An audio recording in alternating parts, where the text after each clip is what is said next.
कसैको पनि छानबिन हुँदैन। हाम्रो राजनीतिक प्रतिबद्धता हो, के छानबिन हुन्छ यहाँ? राजनीतिक प्रतिबद्धता के छानबिन हुन्छ? उहाँको राजनीतिक प्रतिबद्धता के छानबिन हुन्छ?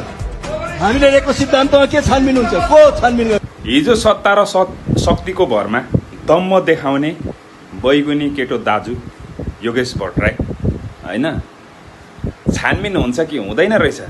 हिजो त तपाईँका प्रिय केपी ओली सत्तामा थिएर पो तपाईँहरूले जे गरे पनि, जे बोले पनि, जसो गरे पनि हामी जनताले सही दिनु परेको थियो। केपी ओलीले बचाइदिएका थिए। अब कसले बचाउँदो रहेछ हेर्नुभयो होला नि। 2-4 दिन अस्ति केपी ओली जेल परेर निक्ले। अब फेरि पासपोर्ट काण्डमा फेरि जाने तयारी अवस्थामा छन्। भुटानी शरणार्थीको काण्डको फाइल फेरि ओपन हुँदैछ। तपाईँकै नेता त्यहाँ जाने सम्भावना 100 मा 79 छ। यता विष्णु पौडेल उडिसके। अब हुन्छ कि हुँदैन रहेछ अनुसन्धान अब हेर्दै जाउँला। तपाईँको यो क्लिप हामीले पहिल्यै सेभ गरेर राखेको थियो, बल्ल आज पोस्ट गर्न पाइयो। जय होस् बालेनको।